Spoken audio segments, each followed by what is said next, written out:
Hey guys, welcome back to the channel. If you are already a subscriber, thank you so much for coming back. And if you're new here, welcome. My name is Francia, and on this channel, we do a little bit of everything. But lately, I have been interested in true crime. So if you're also interested in that kind of thing, I hope you hit your subscribe button and your notification bell so that you always know when I upload. Okay, so disclaimer, I do not mention the names of the victims in my videos because I do not want to offend the family members because I am afraid that I do lack tact. I have to be honest with myself. So I leave their names out for that reason, not because I think they're not important and not because I want to put the perpetrator on a pedestal or that I want to highlight the perpetrator. I do not. I just don't feel that I have the tact that it takes to mention their names in the most vulnerable way possible. So I don't, but the perpetrator, I really don't care how I mention them. So that's why. With that being said, welcome back to another episode of True Crime. Today we'll be exploring the life and crimes of this American murderer and body snatcher whose gruesome crimes shocked the nation. This man unalived at least two people and stole corpses from different local graveyards to use in his own human factory or a warehouse, really, if you think about it. Once I go over that, you'll see what I mean by a warehouse, okay? Well, let's get into it. His name was Edward Theodore Gein. Let's talk about his parents real quick. I think there's a couple of fun facts there. I couldn't find much about his dad, but his name was George Philip Gein. He was born October 4th, 1873 in Vernon County, Wisconsin. He was an abusive alcoholic who had a hard time keeping a job. His mother was Augusta Wilhelmine Lerche. Excuse me, the name is German. I cannot, yeah. She was born in 1878 in La Crosse, Wisconsin. She was one of 8 children born from German immigrants. Raised in a very strict Lutheran faith, Augusta grew up believing that every human thought and deed was infected with sin, that sex was evil, and women were instruments of the devil. That is very interesting. On December 11th, 1990, Augusta married George Philip Gein. She was around 22 years old. 2 years later, they welcomed a son named Henry George Gein. Because her husband couldn't keep a job, Augusta ran a small grocery store to try and keep the family afloat.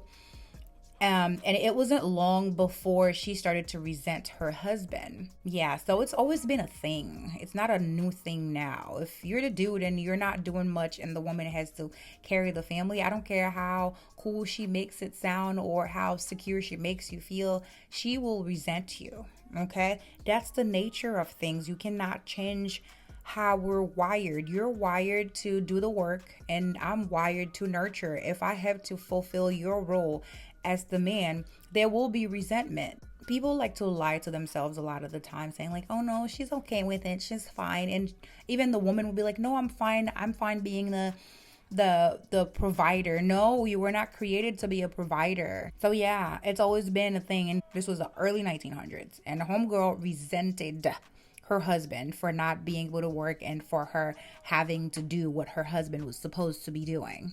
And since she couldn't divorce him due to religious reasons and whatnot, her resentment just kept growing and growing. And pretty soon she hated all men in general, like all of them were bad. Augusta hated men so much that her next pregnancy, she prayed and begged and wished so hard for a girl. But unfortunately, her wish was not granted because in 1906, they welcomed their second child, a boy who they named Edward Theodore Gein. Now that we've gone over their parents, here are my fun facts. The mom and the dad were born 5 years apart and they died 5 years apart. And the dad, George Philip Gein, her mother was 24 when she had him, and Augusta was 24 when she had Henry. So I thought that was interesting. I don't get out much. I don't know if you can tell. But anyways, carry on.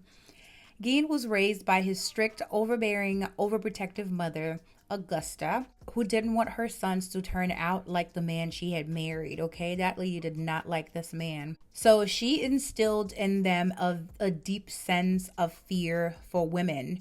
She was extremely religious and Lutheran, like I said before. She would frequently preach to her sons that the world was innately immoral, drinking is evil, and that women were all promiscuous and instruments of the devil.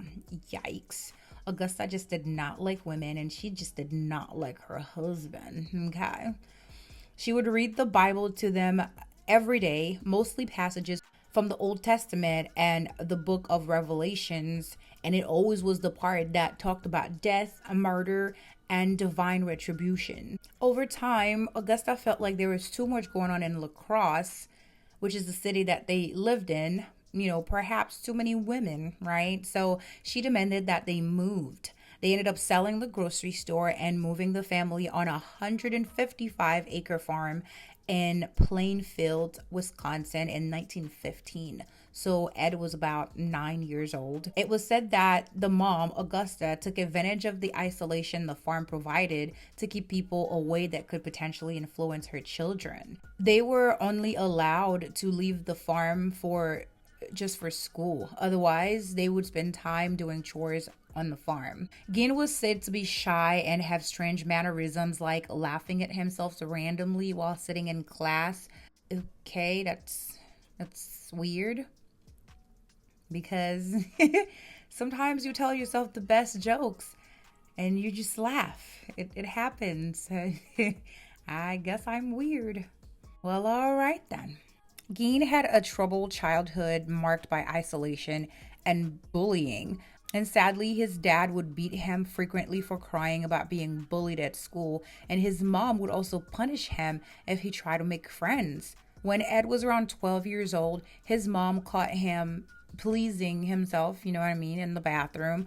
So she got angry and she grabbed his genitals and told him that they were cursed of a man. Like this part of your body right here is a curse. At 12 years old. That is crazy. So the guy was just not winning. His mom spoke so badly of his dad all the time that he really did end up believing that all men were weak. And he became so close to his mom. He had this unhealthy attachment to his mother. He basically wanted to become her, to become a woman. He became obsessed with her. Augusta asked of his boys to remain virgins, telling them that sex would lead to their demise. While Ed was fully compliant, Henry, however, was getting away from his mother's teachings. He even planned to move in with this single mother of two that he had been seeing, and he was worried about Ed and his unhealthy attachment to their mother. He expressed his concerns about the situation, and Ed was not very happy with him. Ed was hurt. He was butthurt. Like, how dare you think that I have an unhealthy attachment to our mother? I just think that she is the greatest thing to ever roam the face of this planet, and I want to become her. But how dare you point that out? That's what I'm thinking, that Ed was thinking. But anyways, on April 1st, 1940, his dad died of heart failure at the age of 66. So he and his brother started doing odd jobs around town to help with the farm.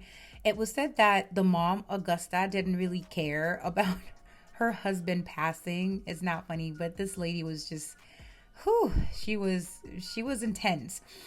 Yeah, she didn't care about her husband passing. She said that he died because he was weak and sinful, and that he went straight to HELL. Yeah.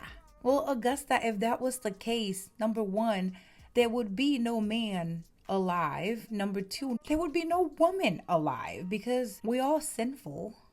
So if that is...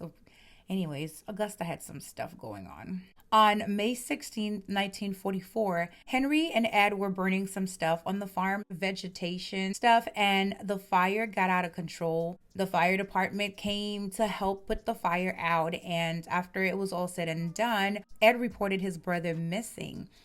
Later on, they found his body laying face down, which Ed directed them to. Like, how did he know? Very sus. It's given sus, because how did you know? Anyways, they decided that he didn't die from the fire because he didn't have any burn injuries. However, they did find bruises on his head and decided that he died from heart failure and he must have hit his head when he collapsed. They officially listed asphyxiation, I cannot say that word, asphyxiation as his cause of death. So there's no official investigation into the matter, nor did they do an autopsy. Ay, ay, ay. These people were just too relaxed for me back then, because Ed was such a good guy. No one could have suspected him of any wrongdoing, so they did not do an autopsy. I think he did it though. I think he did it. I think he was so mad that the brother was talking so badly about his beloved mother, and he was like, yeah, no, you're not going to like mess this up for me. Allegedly, I think he did it. Now, with his brother gone, Ed was finally alone with his beloved mother. He devoted his time taking care of her because after the death of Henry, she had a paralyzing stroke. While taking care of his mother, he became interested in some weird magazines about cannibals. One in particular was about a guy who would target people with tattoos so he could use their skin to make lampshades and other items. Yeah, so that's what Ed became interested in while he was caring for his ill mother, who, might I add, was a very interesting woman. She overworked herself one day because a woman was living with a man she wasn't married to. She got so upset, and that's what caused her to have a second stroke. And after that second one, her health just deteriorated. Augusta died on December 29th, 1945, at the age of 67. After her death, Ed became increasingly reclusive. He did odd jobs here and there to earn money for the upkeep of the farm, but it was said that he boarded up the rest of the house and kept those areas nice and neat, like her mom's room, the area where she used to hang out or sit. Like, he took great care of those areas. The rest of the house, like the kitchen and a little room right next to it, which is where he lived, those were a pigsty, okay? There was a lot of stuff and trash. He basically became a hoarder. So, needless to say, following his mom's death, Ed's mental health state just deteriorated. It was said that in 1947, he started to have weird hallucinations, and he began to like exhume corpses from local graveyards, seeking to create a female figure made of human skin and body parts. He was looking to recreate his mother. Okay? That's a little cuckoo. His activities escalated, and he was eventually linked to the murders of two women in the late 1950s.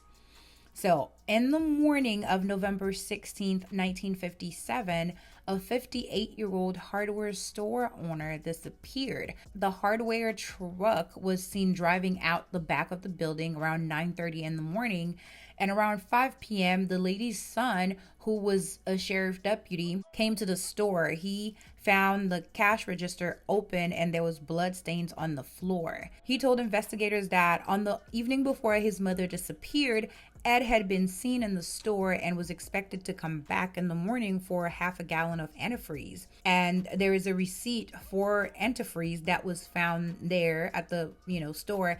And it was the last thing that his mom wrote down before she disappeared. That evening, Ed was arrested and they searched his farm.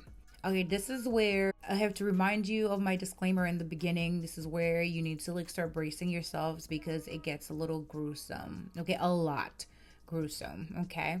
In a shed on his farm, they found the store owner's decapitated body, hung upside down by her legs with a crossbar at her ankles and ropes at her wrists. Oh Lord. She was cut from the waist up and her torso was cleaned out of all the organs. He gutted her. Oh my gosh. After they discovered her, they decided to, search the house. It didn't say anything about a warrant, but they did search his house. And when they did, they found the most disturbing things. The most disturbing things. Okay. I was sick to my stomach going through this. I am not going to go through all of it because it's a lot. It's gruesome and it's gross, but I'll do my best to like give you most of it. Okay, here's a list of the stuff that they found in no particular order. Oh gosh. They found a pair of lips on a window shade drawstring. There's a lampshade made from the skin of a human face. Oh gosh. The store owner's heart was in a plastic bag in front of his potbelly stove. The store owner's entire head, because remember they found her body decapitated, and so there was no head. They found her head in a burlap sack. There is female's genitalia in a shoebox. There were belts made from female nipples, four noses. Oh gosh. There were leggings made from human leg skin, masks made from the skin of female heads, corset made from a female torso, skins from shoulders to waist. There were bowls made from human skulls. There was a wastebasket. There was a wastebasket made of human skin. There are human skin covering several chairs. There are skulls on his bedpost. It was a lot. There's female skulls with some of the top sewn off. It was a lot. Fingernails from female fingers. Yeah. It was mentioned that he only unalived 2 people. So where did he get all that stuff? Well, when questioned, Ed told investigators that between 1947 and 1952, he made as many as 40 night visits to 3 different graveyards to remove bodies while he was in a dazed-like state. He said about 30 of those visits, he woke up. I guess he came out of the daze that he was in while he was in the cemetery, and he didn't go home with a body. But then the other times he would dig up the grave of recently buried middle-aged women whom he thought resembled his mother. He would take their bodies home, tan their skin, and then start to make his little memorabilia, his little collection of all those things that he made. Oh Lord Jesus.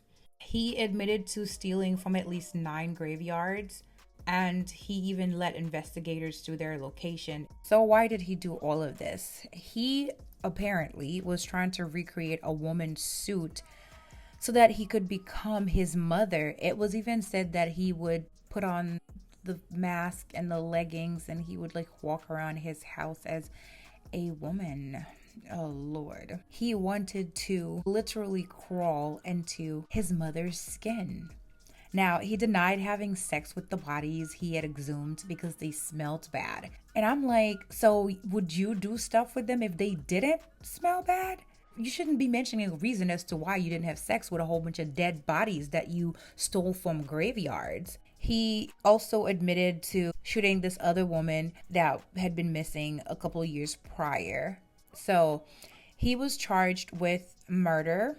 And during questioning, a sheriff that was so sick to his stomach about what they had uncovered and so angry, he repeatedly assaulted Ed by banging his head and face into a brick wall. So they ruled that initial confession that he gave them, they ruled it as inadmissible. It was said that this particular sheriff ended up dying of a heart attack at the age of 43 because he was so traumatized about what they had discovered on Ed's property, and also he was stressed from having to testify about assaulting Ed. Oh man, not so sad.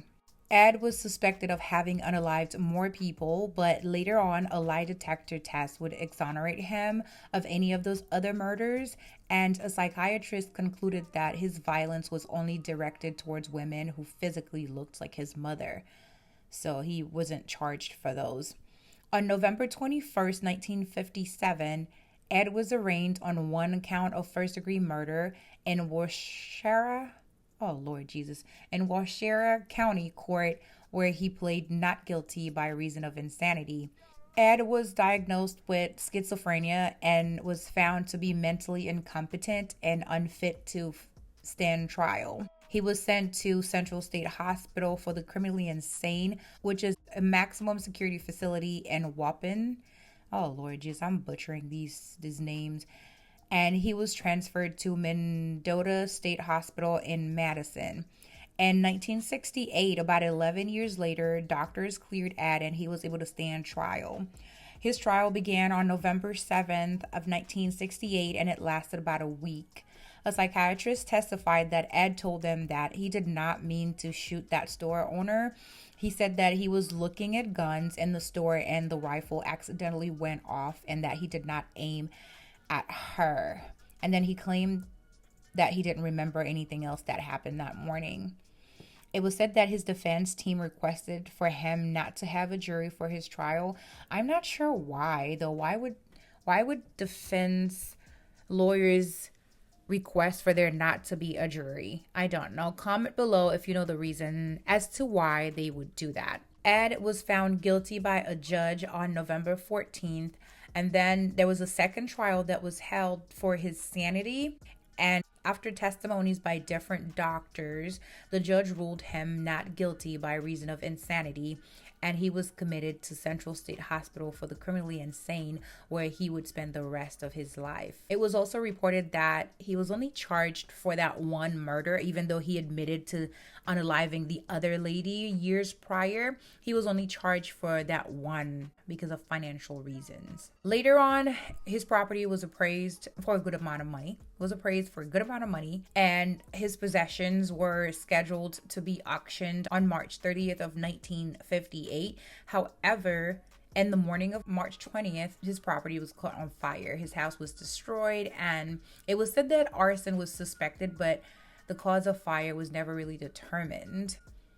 But the theory is that they were about to turn his property into like this attraction site where people, like weird people who would find people like him to be interesting, they would pay money to come visit the site. And it was a small town. People didn't want to deal with all the crowd and all the cameras and whatnot. So allegedly, the fire was caused to like destroy his property so that there would not be anybody coming to visit. There would not be no more psychos, because you have to be a psycho to find someone like this interesting, whatever. So yeah, they took care of business so that they would stop the flow of people from coming into their little town, their peaceful little town. And when they told Ed about what had happened to his property, he just shrugged and said, just as well.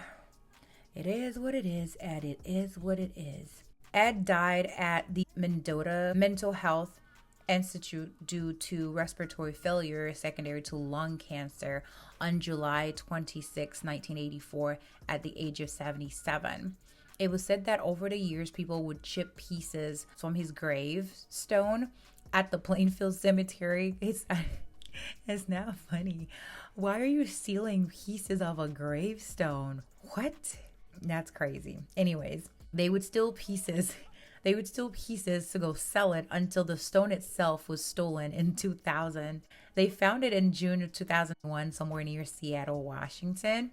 It was placed in a storage at the Washoe County Sheriff's Department. His gravesite is unmarked but not unknown because he was buried in between his parents and his brother. I'm guessing they never returned the headstone because, like, why? What's the point? They're just gonna keep stealing it. Anyways, Ed Gein's life has had a lasting impact on pop culture, influencing characters in films like Psycho, The Texas Chainsaw Massacre, and The Silence of the Lambs, and so many others. His story serves as a cautionary tale about the effects of isolation and mental health. His story is a tragic narrative that highlights the potential for darkness within the human psyche. And that, ladies and gentlemen, is the story of the life and crimes of Edward Gein. I don't want to say because he didn't kill as many people as other serial killers that, it's not significant. It is significant, but I also feel bad for him in a way because his mom didn't do the best job at raising his children to survive in a world without her or even with her, because he was just not giving very great tools. There was like a lot of hatred instilled in him about men and women, which are the people that you basically share the world with, you know? So I feel bad for him, and the fact that he was left to himself without any skills to survive, especially after his mom passed, his brother passed, his dad was gone, basically the people that he spent his whole life with, and now he was left by himself with his thoughts, which weren't so great to begin with. Poor guy. Let me know what you guys think down below in the comment section. As always, thank you guys so much for watching. And please don't forget to like, comment, share, and subscribe. And I will see you guys in my next one. But until then, I hope to see you in the comment section. Bye.